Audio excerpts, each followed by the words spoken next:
কিছুদিন ধরে দিনের অবস্থা এমন পরিমাণ হচ্ছে যা রৌদ্র প্রচুর পরিমাণ হয়ে যাচ্ছে, তাও বৃষ্টি পড়ে না। বৃষ্টির কারণে মানুষের হাহাকার করে যাচ্ছে। আজকে মেঘলা আকাশটা একটু অন্যরকম দেখা যাচ্ছে, অল্প অল্প করে বৃষ্টির ফোঁটা পড়ে যাচ্ছে। যদি একটু বেশি বৃষ্টি পড়ে তাহলে মানুষের মনটা একটু অন্যরকম থাকে।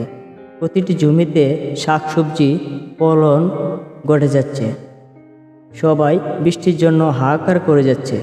আর প্রচুর রৌদ্র, প্রচুর তাপমাত্রার কারণে মানুষে ঘর থেকে বাইর হতে পারছে না। আর প্রচণ্ড রৌদ্রের কারণে মানুষে অসুস্থ লেগেই যাচ্ছে।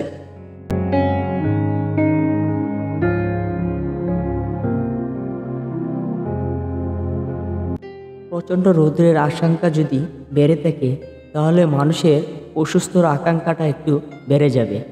আর দিন দিন যে পরিমাণ রৌদ্রের তাপমাত্রা বেড়ে যাচ্ছে, প্রতিটি মানুষের জন্য খুব কষ্টকর হয়ে যাচ্ছে।